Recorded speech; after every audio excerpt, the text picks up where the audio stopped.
பாரதிய ஜனதா கட்சியோட திமுக கூட்டணி வச்சுது, நாங்க மட்டும் கூட்டணி வைக்க கூடாதா அப்படின்னு நேற்று மக்களை காப்போம் பிரச்சார பயணத்தை தொடங்கி இருக்கக்கூடிய அதிமுக பொதுச் செயலாளர் எடப்பாடி பழனிசாமி சொல்றாரு. இப்ப அவங்க இருந்தபோது கலைஞர் ஒரு விஷயத்துல தெளிவா இருந்தார். அதாவது இந்த மதசார்பின்மை இது மாதிரி அடிப்படை கொள்கைக்கு எதிராக அரசு இருக்கக்கூடாது. அந்த அடிப்படையில் தான் அவர் கூட்டு சேர்ந்தார். அவங்க இருந்த காலம் வரைக்கும் வாஜ்பாய் காலத்துல அவங்க வேற எந்த விதமான பிரச்சனைக்குரிய எந்த விஷயத்தையும் இப்படி வேகமா எடுக்கல. முன்னெடுக்கிறதுக்கு அவருக்கு ப்ரெஷர் இருந்தது வாஜ்பாய், ஆனா அவர் முன்னெடுக்கல. இது எல்லாருக்கும் தெரியும். இப்ப இவங்க அது மாதிரி இருந்தாங்களா? இவங்க கூட்டு வச்சதுக்கு அப்புறம் தான் சிஏஏ பாஸ் பண்ணாங்க. சிஏ பாஸ் பண்ணுவது என்ன சொன்னாரு? தமிழ்நாட்டில் ஒரு முஸ்லீம் கூட இதனால் பாதிக்கப்பட மாட்டார்னு.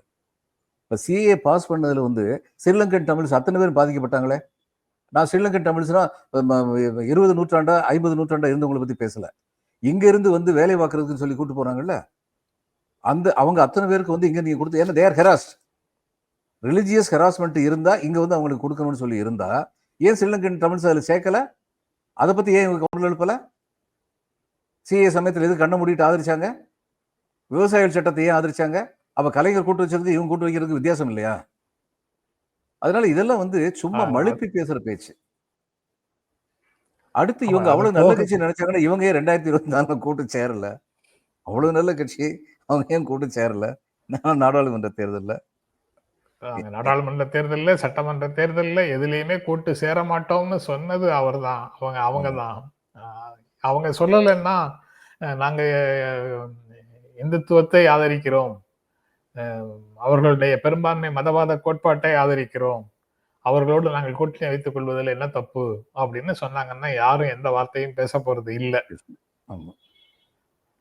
ஆனா பேசுவது ஒன்றாகவும் செய்யறது ஒன்றாகவும் செய்யறத சுட்டி காட்டுறாங்க, அவ்வளவுதான். மற்றபடி அவங்க எந்த கட்சியோட கூட்டணி வைத்துக் கொண்டால் யாருக்கு என்ன, அது ஒரு பிரச்சனையுமே இல்லை.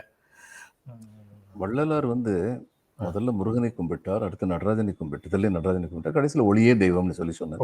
ஒளியே தெய்வம் சொன்னதுக்கு அப்புறம் தான் அவருக்கு இடைஞ்சல் வந்தது. அது வரைக்கும் யாரும் எதுக்கல. ஆனா அந்த இவரை பத்தி பேசும் பொழுதும், தான் கடவுள் என்று நம்பிய முருகனை பற்றி வழிபடும் பொழுதும், தில்லை நடராஜனை பற்றி வழிபடும் பொழுதும் அவர் தன்னுடைய சமுதாய கருத்தில் ரொம்ப தெளிவா இருந்தார். இது ரொம்ப முக்கியமான விஷயம். ஒருமையுடன் எனது திருமலரடி சேரும் உத்தமர்தம் உறவு வேண்டும், உள்ளொன்று வைத்து புறமொன்று பேசுவார், உறவு கலவாமை வேண்டும் அப்படின்னு சொன்னாரு. அந்நியானம் சொன்னாரு. இப்ப இவங்க அது மாதிரி எங்க இருக்காங்க? உள்ள ஒண்ணு வச்சுக்கிட்டு வெளியில ஒண்ணு பேசிட்டு இருக்காங்க.